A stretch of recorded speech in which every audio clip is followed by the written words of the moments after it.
Friends, let us welcome back to the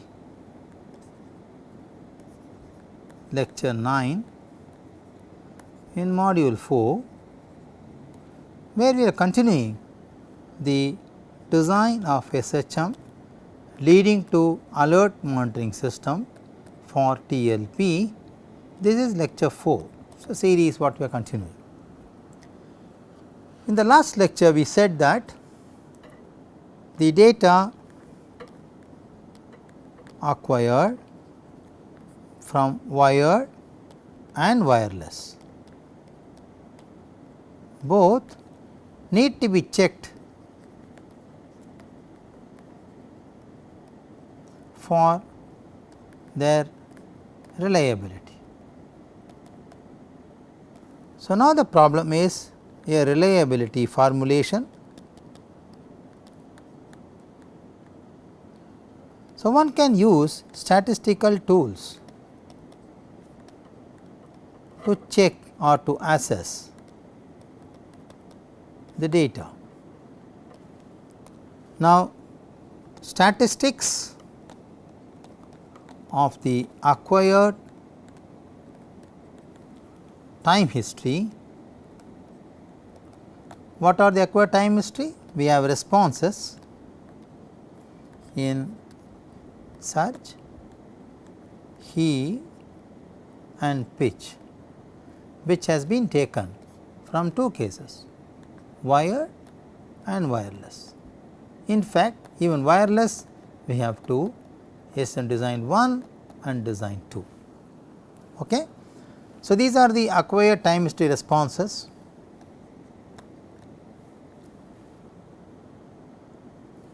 One can quantify this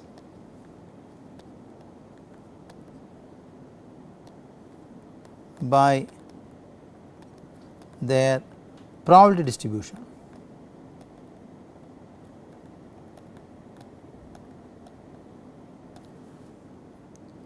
Some level of uncertainty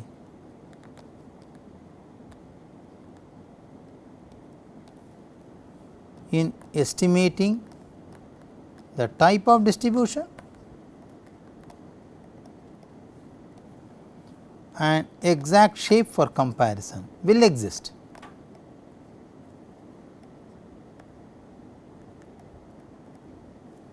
Will be there, does not fit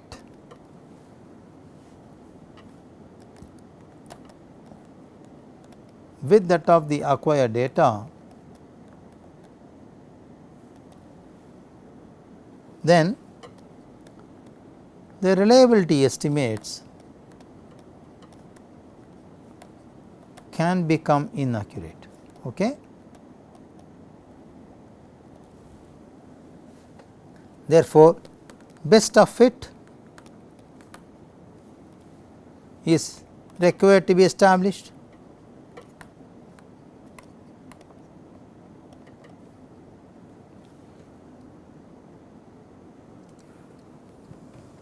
Therefore, one need to do distribution analysis.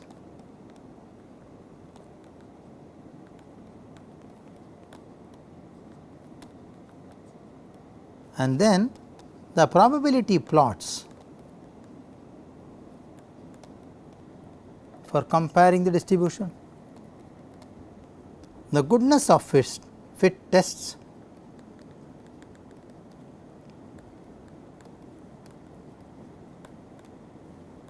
measures the compatibility of the random sample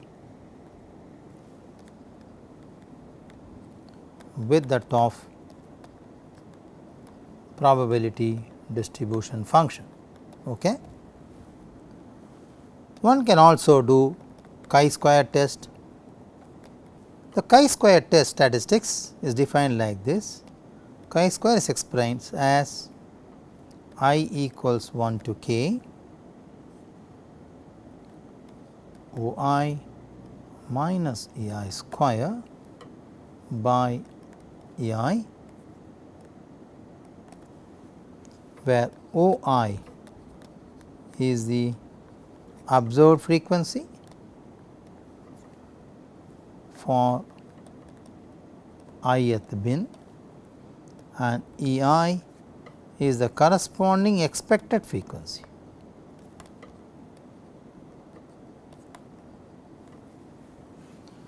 This EI is given by f of x 2 minus f of x 1, where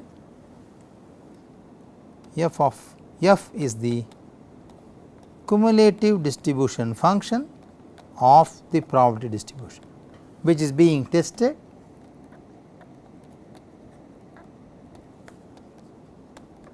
in the intervals x 1, x 2, x I, which are the limits for the ith bin. One can now tabulate the postulated failure cases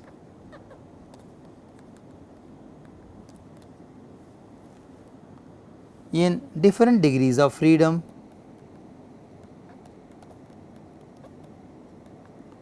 and do statistical analysis and fit to the best distribution, find out the parameters of the distribution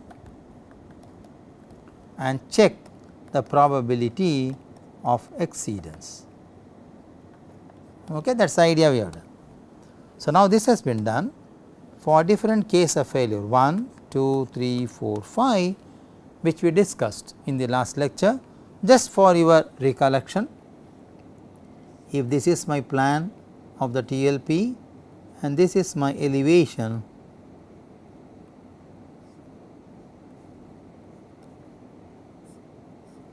of the TLP, this is my wave direction 1, 2, 3, 4, this is 1, 2, 3 and 4. The case 1 is actually in eccentric loading at location 2, okay, place an eccentric mass. So, that is a postulated failure case, and try to find out the additional responses in surge degree, in heave degree and in pitch degree, okay, in pitch degree, and we have plotted. I will show you the plot slightly later.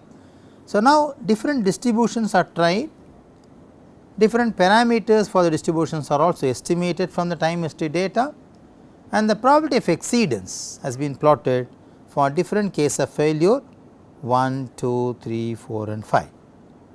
That is what you see in the screen now. Okay.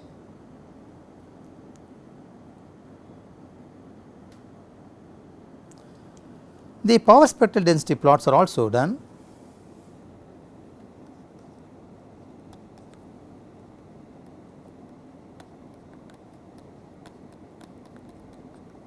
Plotted for surge, heave and pitch responses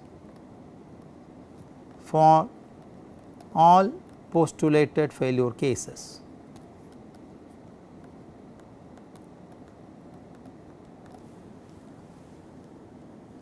So, let us look at the curve. These are all for A, B, C, D and one more curve E. These 5 curves are for surge response. They are power spectral density plots for postulated failure case 4.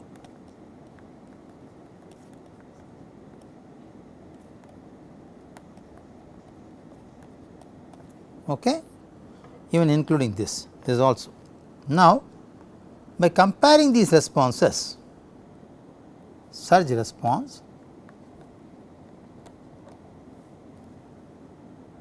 occurs at a specific frequency which has insignificant variation when compared with the normal case. Okay, we are comparing this with the normal case, that is the threshold value. This is the postulated damage case.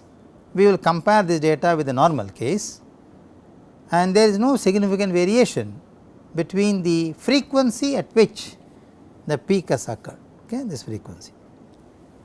There is no change, because there you must have seen it is 0.51, here it is 0.5, there is no much variation in the peak, but there is a small peak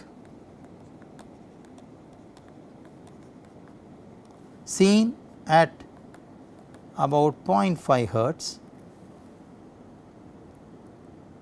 which is actually due to the second order vibrations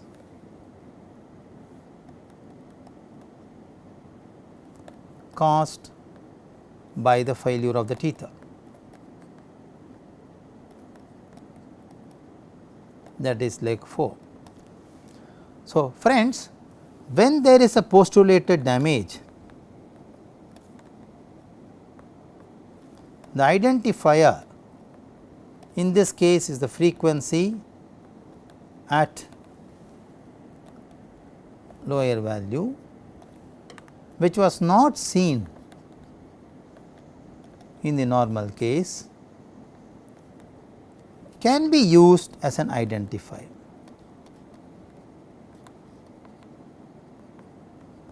So, this interface program for processing the data and analyzing the processed data to extract the information is a part of the SHM design. Okay, that is very important to understand.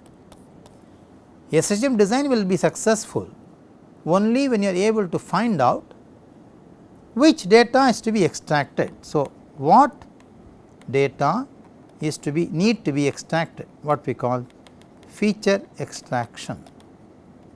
Okay, this interface programming need to be done by the user to train the health monitoring system, so that it can compare the data with the normal case and then identify the damage scenario and report as an alert monitoring system. That is the idea. Okay. Of course, if you look at the pitch response, this is the pitch response.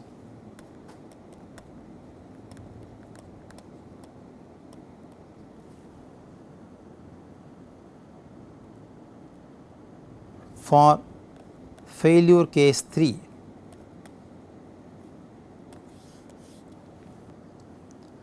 The damage case and the normal case has a marginal variation in the amplitude. So, it is very important that sensors are able to record or let us say acquire the data accurately. Remember, when I say sensors, I am talking about wireless sensor networking, because I am comparing this data with the wired sensor, that is my base data. Okay? I am comparing this with that. So, wireless sensors are able to record and acquire the data accurately, that is number 1 we have seen.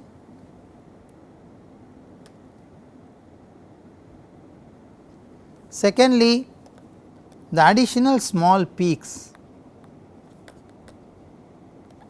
as seen in the figure, the additional small peaks as seen in the figure may be due to noise generation or acquired in the data. So, friends, from the postulated damage scenario, we are able to find out or extract the global features.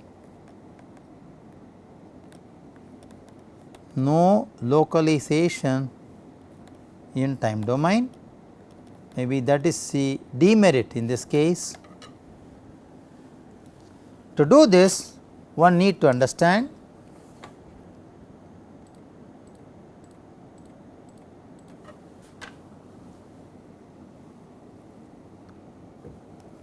one need to perform for a small Hamming window. This will help us to catch or register the time localization of the damage.